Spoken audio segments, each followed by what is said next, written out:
Buenas tardes con todos. Hoy día yo les voy a hablar sobre la unidad 3 y unidad 4 de evaluación psicológica. Mi nombre es Ana María Velázquez Zambrano.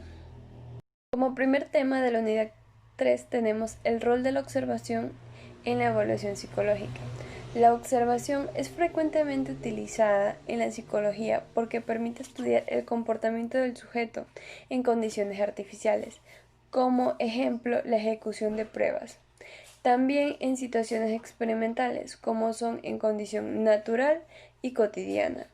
Esto puede ser en su vida, hogar, escuela y trabajo. También tenemos requisitos que pueden ser orientados hacia el objetivo.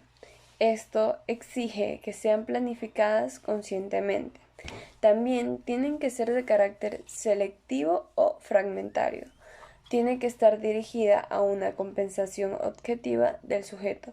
Por eso no se puede hacer interferencias ni suposiciones, o sea, tiene que ser planificada previamente en una programación sistemática y es recomendable la presencia de dos observadores como mínimo para así reducir los efectos viciosos.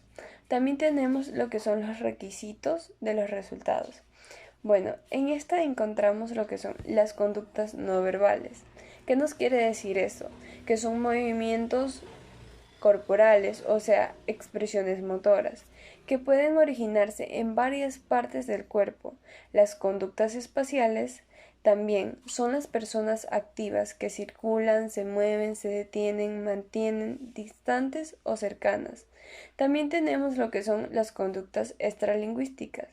Estas generalmente su registro requiere aparatos simples, o sea, dimensiones vocales, temporales y verbalísticas. Bueno, y por último tenemos lo que son las conductas lingüísticas.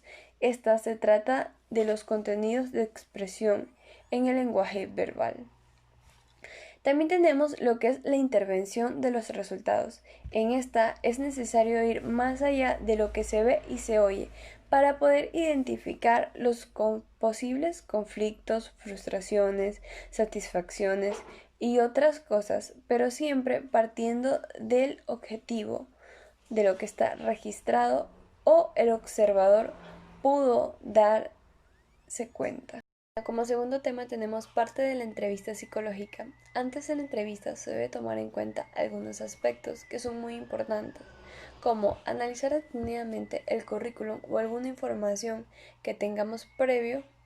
Ahora, tenemos también que construir una guía de preguntas para así conocer o tener la información precisa del sujeto. También tenemos que buscar un entorno que sea cómodo para la persona ser entrevistada. Para la entrevista, de igual manera, consta de diferentes partes, como son la apertura. En esta tenemos que presentarnos al individuo, crear un clima social extinguido, o sea, rapport.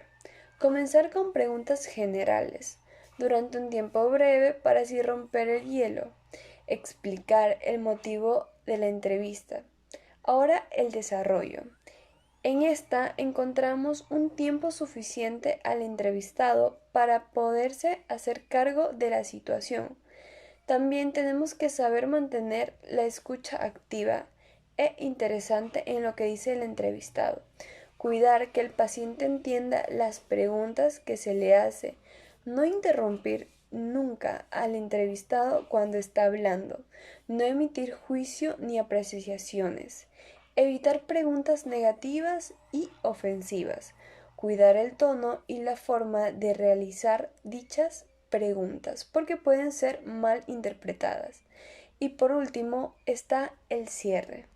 En esta, uno tiene que ser amable dejando la puerta abierta a nuevas interpretaciones, observar los aspectos que se pueden dar revelantemente durante esa despedida.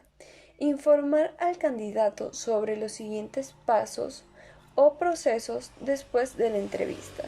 Se realiza un informe acerca de la información que se pudo recobrar o ver en la entrevista.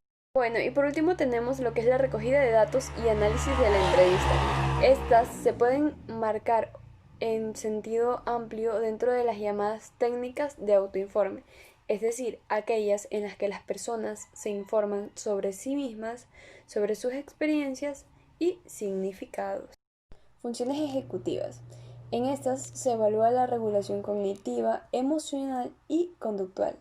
La evaluación de las funciones ejecutivas, principales objetivos y tipos de conductas. Medida de iniciación, generación de alternativas, respuestas y fluidez, tanto verbal como visual. Medidas de control in vitro. Pruebas de Scrums. Este evalúa la capacidad del sujeto para inhibir una respuesta automática y para seleccionar una respuesta en base a un criterio arbitrario. Bueno, y por último tenemos el informe. Cuando se habla de un informe psicológico, nos estamos refiriendo al cierre del proceso psicodiagnóstico. Es una forma tradicional de representar y comunicar los resultados de la evaluación. Es el documento en donde se plasma la información esencial obtenida de la evaluación psicológica realizada, expresa de manera organizada, sintetizada y integral lo que se ha comprendido de la persona dentro de un contexto particular y en modo dado. También incluye una descripción valorativa del mismo, con el objetivo de dar las respuestas a preguntas específicas del derivante o demandante. Bueno, los hallazgos serán integrados dinámicamente con el propósito de establecer las conclusiones que guíen la toma de decisiones más convenientes para cada caso. Por lo tanto, el informe escrito debe transmitir de manera clara y concisa los hallazgos centrales, las conclusiones, las recomendaciones pertinentes al caso y también debe estar centrado en el sujeto evaluado, en la información que sobre él se obtuvo a través de derivas técnicas e instrumentos psicológicos, e incluir solo la información precisa para cumplir con el propósito o motivo por el cual fue solicitada dicha evaluación. La prueba de Strong consiste en que el sujeto tiene que decir unas palabras, pero que están rellenas de un color muy diferente. Entonces, el sujeto al principio se le va a decir que diga lo que está escrito. Pero en el momento en el que el sujeto está muy confiado y se ve que esto está muy fácil, se le va a meter la complejidad, que es que el sujeto tiene que decir el color que está la letra pintada sin equivocarse. Y bueno, pues en esto consistiría esta prueba, porque es de las funciones ejecutivas y es la encargada de ver cómo el sujeto puede alternar sus respuestas. Tema 4. Evaluación de los procesos de atención. Dado que el concepto de atención es muy complejo y se ha evolucionado a través de la historia de la psicología, es más fácil comprender que muchas pruebas marcadas de atención no miden lo mismo. Para la evaluación de atención se pueden utilizar diferentes instrumentos y estrategias estandarizadas que se emplean habitualmente en la evaluación de la atención. Estos tests pueden ser el test estandarizado. Una de las pruebas de atención más antigua es la de Bourdon. La tarea consiste en tachar la letra A, E y R en un texto impreso en un idioma desconocido para la persona evaluada. El otro es el test de Toules-Perron. La prueba puede aplicarse a partir de los 9 años. La tarea consiste en tachar durante 10 minutos todos los cuadros que tengan un guión en la misma posición de los modelos presentados.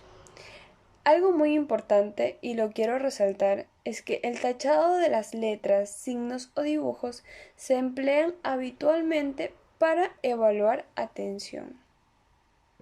Dicho propósito puede ser selección, diagnóstico, intervención o seguimiento y varían en cuanto a su estructura, contenido, extensión y profundidad. Según el contenido donde nace la demanda escolar, legal, clínica o jurídica es la que hace la solicitud padres, autoridades escolares o laborales, maestros, abogados, profesionalistas de centros de salud. La estructura del informe psicológico siempre tiene que ser datos generales, motivo de consulta, antecedentes relevantes, historia de la enfermedad, funciones psíquicas, reactivos, aplicados y resultados, diagnósticos, conclusiones, recomendaciones. Bueno, la estructura del informe puede sufrir variaciones dependiendo del ámbito en que se vaya a evaluar, ya sea clínico, educativo, organizacional, social y comunitario. Bueno, así terminaría mi tema.